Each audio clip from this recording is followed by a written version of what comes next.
I'm here today with Dr. Christina McGreggor. How are you doing today? I'm doing great.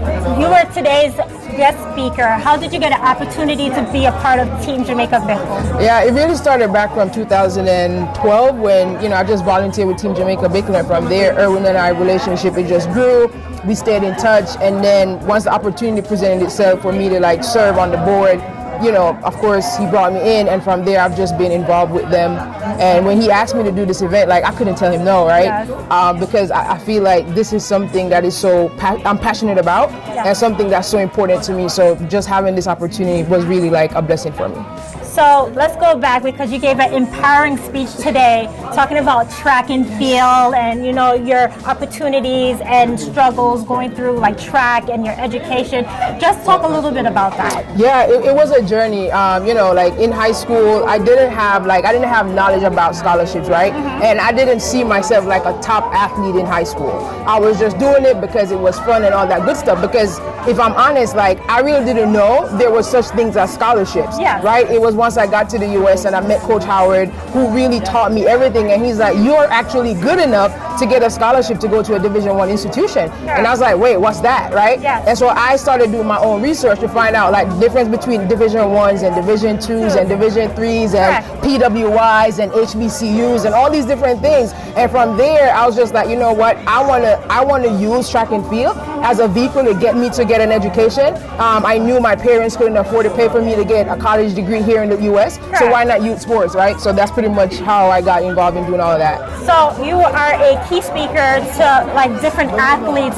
What kind of inspiration do you give these athletes that's trying to make it, that's trying to do education and track and field at the same time? Right. I would just say keep going, right? Keep going, have a plan, follow that plan, right? You have to always remember the end goal. If you're just using track and field to be that vehicle to get you to what you want to get to, utilize that. But at the same time, if you're also very good at what you do and you're like, you know what, I want to go pro, that's great as well. But don't forget that educational piece, because just like my story, right? An injury could happen at any given moment, and then you were left just looking. So really focusing on education and being good at being a student and an athlete, that's definitely what I would tell anyone. So what advice you have for students that probably just go for their bachelor's degree? I mean, you are a PhD now.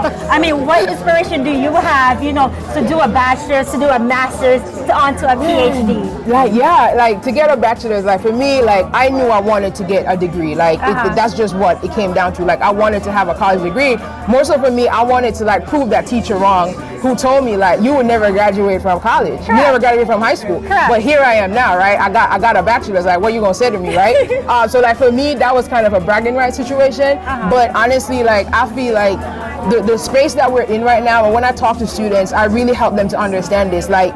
What you're passionate about, if it doesn't require you to get a bachelor's degree, don't do that. Right? If you could just do certificates or whatever it is, you go for that. But at the end of the day, it's really just that preference of if you want to get that bachelor's, or if you don't want, if you want to get a master's, I'm all for education. So of course I'm gonna tell everyone, get the bachelor's, get the master's, get the PhD. But if you're not passionate about it, it will be a difficult process. So you went to Hampton University, but what inspiration do you give to other people? It's I can't afford Hampton. Let me go to Lehman, or a Division III school, opposed to a Division I. Right. Honestly, I would just say you have to do what works best for you, right? If you're in a position where academic wise you're great, you could look at ways of getting an academic scholarship. You could also look at ways of just whether you get an athletic scholarship, whatever that looks like. There's a great way for you to be able to just know there's a lot of money out there for so many different majors. If you want to get into STEM, there is money for that, right? If you want to get in business, there's literally money for that. So I think now I would just encourage students to just do research, because if you do research, you will be amazed at how many scholarship opportunities are available for you to go. So even if sports isn't working out, but you really want to go to get a degree, of course you could definitely look to get an academic scholarship. So I have one more question. That's fine. So for athletes that's they're in track and field and they can't get to nationals, they're doing their best, and what advice do you have for those athletes that go to practice but just can't meet that time or can't meet that qualification for shot put or just get started? Man, now you're putting me on the spot.